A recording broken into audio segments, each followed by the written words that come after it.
नमस्कार दोस्तों, स्वागत है आप सभी का आपके अपने इस YouTube चैनल पर जिसका नाम है जीएस बूस्टर। मैं हूं अनूप उपाध्याय। बागी बलिया के नाम से जाने जाने वाला शहर एक बार फिर से इतिहास रचने वाला है। जनपद के सागरपाली स्थित रटुचक गांव में शेरे बलिया चित्तू पांडे की जमीन पर एक नया अध्याय जो है वो लिखा जा रहा है। ओएनजीसी यानी कि oil and natural gas corporation ने इस जमीन को सालाना 10 लाख रुपए किराए पर लेकर यहाँ कच्चे तेल की खोज शुरू की। दावा यह भी किया जा रहा है कि इस क्षेत्र में लगभग 300 किलोमीटर तक कच्चे तेल का विशाल भंडार है। यानी कि अगर इसमें सफलता मिल गई तो अरब देशों को मात देगा उत्तर प्रदेश का यह जिला, जिसमें 300 किलोमीटर तक जो है वह क्रूड ऑयल का अकूत भंडार है। उत्तर प्रदेश के बलिया जिले के सागरपाली गांव में जो ये कच्चे तेल कि कुएं मिलने की जो संभावना है, जिसको लेकर ओएनजीसी ने खुदाई कर दी है, उसकी तस्वीर मैं आपके साथ साझा कर रहा हूं। आप अपने स्क्रीन पर ये तस्वीर देखिए। ये उसी गांव की तस्वीर है और आसपास के किसानों की जमीन को जो अधिग्रहित कर ली है, जिससे कि वहां के किसानों के बारे में कहा जा रहा है कि किसान अब माला माल हो चुके हैं। इकोनॉमिक्स टाइम्स ने कवर किया है Uttar Pradesh hits a jackpot, यानी कि उत्तर प्रदेश के लिए एक जैकपॉट है।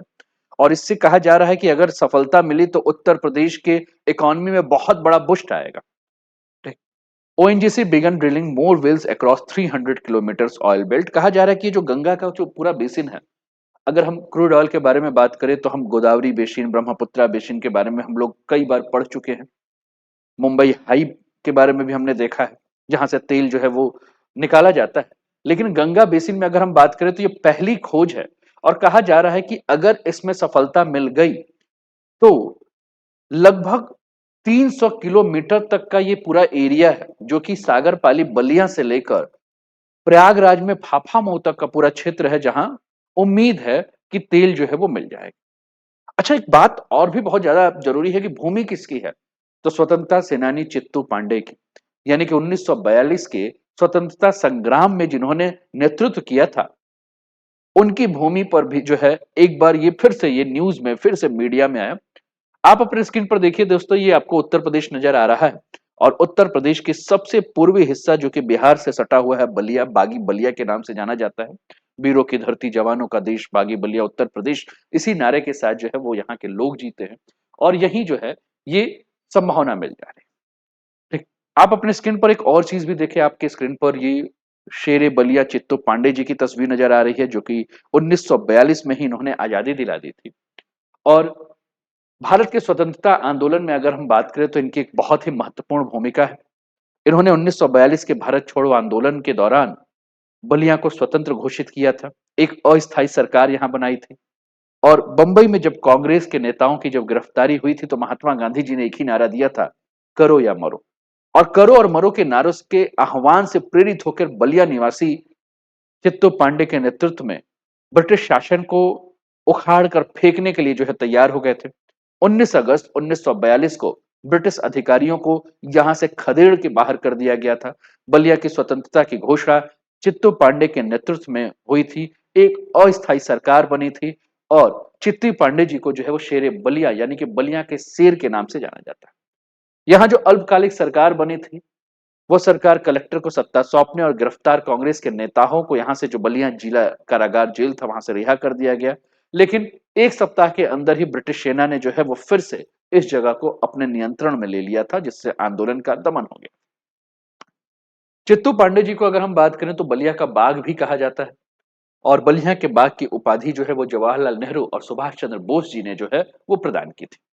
लेकिन हम लोग फिर से इस टॉपिक पर आते हैं, क्योंकि बलिया की जानकारी आपके लिए जरूरी थी, इसलिए ये जानकारी मैं आपके साथ साझा कर रहा था। लेकिन फिर से हम अपने टॉपिक पर आ जाते हैं, जो कि टॉपिक जो है वो कच्चे तेल के भंडार को लेकर है। आज तक ने भी इसको कवर किया है कि बलिया में कच्चे तेल और नेचुरल गैस का भंडार है। और ओएनजीसी ने 12 बीघे जमीन का अधिग्रहण किया है और लगभग 300 मीटर तक जो है वो इस क्षेत्र में खुदाई करेगी। इसके अलावा अगर हम बात करें तो आपके और अगर हम बात करें तो इस क्षेत्र का जो सर्वे है वो पिछले 3 महीने से जो है वो किया जा रहा है। और गंगा बेसिन के क्षेत्र में, और कहा जा रहा है कि लगभग 3,000 से लेकर 5,000 मीटर तक जो है वो गहराई करके जो है ड्रिलिंग करके जो है वो किया जाएगा। और सबसे मजे की बात है कि ये जो जमीन है चित्तू पांडे जी के परपोते यानी कि नील पांडे, जो कि हमारे यहाँ के स्टूडेंट भी हैं जीएस फाउंडेशन के, उन्हीं के द्वारा तस्वीर में भी मंगा के आपके साथ साझा भी कर रहा हूँ, जो व्हाट्सएप के थ्रू उन्होंने ये भेजी। ठीक, तो इन्हीं की जमीन है, हमारे ही स्टूडेंट हैं। तो जमीन के अंदर 3000 मीटर तक के तेल की जो है वो खोज की जाएगी, ऐसा कहा जा रहा है। अब इस खुदाई के बारे में कहा जा रहा है कि लगभग रोजाना 25,000 लीटर जो है वो पानी का इस्तेमाल होगा। अब कोई भी कार्य हो रहा है तो मतलब कि इसके लिए पर्यावरण से जो है, पर्यावरण मंत्रालय से जो है, एनवायरमेंट मिनिस्ट्री से, एनवायरमेंट डिपार्टमेंट से जो है वो इसको लेकर पहले से जो है परमिशन भी ले लिया गया है। और कहा यह जा रहा है कि इसको लेकर ये देखिए, drilling effort already underway requiring 25,000 litre of water daily जो है। और इसके लिए कहा जा रहा है कि अप्रैल 2025 तक जो है वो फाइनल पता चल जाएगा कि इस जगह पर जो है वह तेल के भंडार हैं कि नहीं, यानी कि कंफर्म हो जाएगा। और ओएनजीसी जो है, इस जगह को अगर हम बात करें तो 3 साल के लिए लीज पर ली है, और जरूरत पड़े तो ऑप्शन भी लिया है कि अगर जरूरत पड़े तो इसको 1 ईयर के लिए जो है एक्सटेंड किया जा सकता है, बढ़ाया जा सकता है। कहा जा रहा है कि अगर ये डिस्कवरी होती है तो ये इस क्षेत्र का, क्योंकि बलिया जो है वो पिछड़ा हुआ क्षेत्र है, आर्थिक रूप से जो है वो एक तरह से अलगाव का शिकार क्षेत्र है। वैसे तो बलिया ने बहुत सारे नेताओं को दिया है, चाहे वो चित्तू पांडे की बात करें, चंद्रशेखर सिंह की बात करें, पूर्व प्रधानमंत्री मंगल पांडे की भूमि है, बहुत सारे नेताओं की भूमि है, बहुत सारे, अगर हम बात करें तो हिंदी के बड़े बड़े साहित्यकारों की भूमि है। लेकिन बलिया जो है वो हमेशा विकास के रास्ते से अछूता रहा है। लेकिन कहा यह जा रहा है कि अगर यह डिस्कवरी हुई या खोज अगर हुई तो यह रीजन जो है, इसके इकोनॉमी में एक बहुत बड़ा बूम आएगा, बहुत बुस्ट आएगा। और बलिया जो है वो भविष्य में भारत का एक बहुत बड़ा ऑयल हब जो है वो बन सकता है, बहुत बड़ा केंद्र जो है वो बन सकता है, ऐसा कहा जा रहा है। इसके अलावा अगर हम बात करें दोस्तों, तो टाइम्स ऑफ इंडिया ने इसको कवर किया, और इसको सबसे पहली बार टाइम्स ऑफ इंडिया में 31 जनवरी 2025 को कवर किया था, जब सर्वे हो रहा था। और उस समय इस बात को कहा गया था कि if the drilling lead to successful result then it would be a big boost to the state fuel resource and revenue. और ये पहला ओकेजन है जब हाइड्रोकार्बन्स मिलने की संभावना जो है वो बलिया में देखने को मिल रही है। और इसके लिए पर्यावरण विभाग से जो है एनवायरमेंटल क्लियरेंस जो है वो अप्रैल 2026 तक का जो है वो लिया गया है, क्योंकि इसके दुष्प्रभाव भी अगर हम बात करें तो पर्यावरण पे बहुत ज्यादा पड़ने वाले हैं। क्योंकि पानी का 25,000 लीटर अगर पानी का प्रयोग किया जा रहा है, इसका मतलब है कि इस क्षेत्र में गर्मी के दिनों में, आने वाले दिनों में अगर हम देखेंगे तो वाटर लेवल भी हमें कम देखने को मिलेगा, है ना। तो समस्या जो है आसपास में आ सकती है, जल की समस्या आ सकती है, ड्रिलिंग किया जा रहा है तो आसपास के पर्यावरण पर भी जो है वो समस्या आ सकती है, ये भी देखा जा रहा है। अब ओएनजीसी ने यह भी बताया है कि पिछले 6 महीने से खुदाई का काम जो है बहुत तेजी से किया गया है, और इस जगह पर अगर कच्चा तेल मिलता है तो देश की अर्थव्यवस्था को जो है सशक्त बनाया जा सकता है। और इसके अलावा अगर हम बात करें तो इंडिया क्रूड ऑयल रिजर्व में ओएनजीसी का रोल अगर हम बात करें तो ओएनजीसी की स्थापना 1956 में हुई थी। और कहा यह जा रहा है कि भारत में जो क्रूड ऑयल की संभावना है वो लगभग 587.335 मिलियन मैट्रिक टन है। और ऐसा संभावना अप्रैल 2021 तक जो है वो लगाई गई थी। क्योंकि भारत के बारे में अगर हम बात करें दोस्तों, तो भारत जो पूरा का पूरा भूमि है वो कभी अफ्रीकन लैंड की भूमि थी, धीरे धीरे इसका विलगाव हुआ। और ये आपको जो गंगा का क्षेत्र दिख रहा है, यह कभी कभी अगर हम बात करें दोस्तों, तो इस क्षेत्र के बारे में बात करें तो बहुत ही ज्यादा पुरानी भूमि है। और पुरानी भूमि है तो यानी कि इस क्षेत्र में बहुत ज्यादा फॉसिल फ्यूल्स मिलने की संभावना है।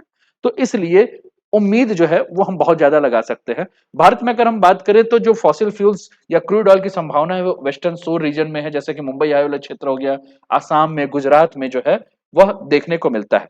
2024 में ओएनजीसी ने अनाउंस किया कि उसने 5 नए जो है वो ऑयल और गैस की डिस्कवरी की है, जो कि ऑफशोर और ऑनशोर दोनों है।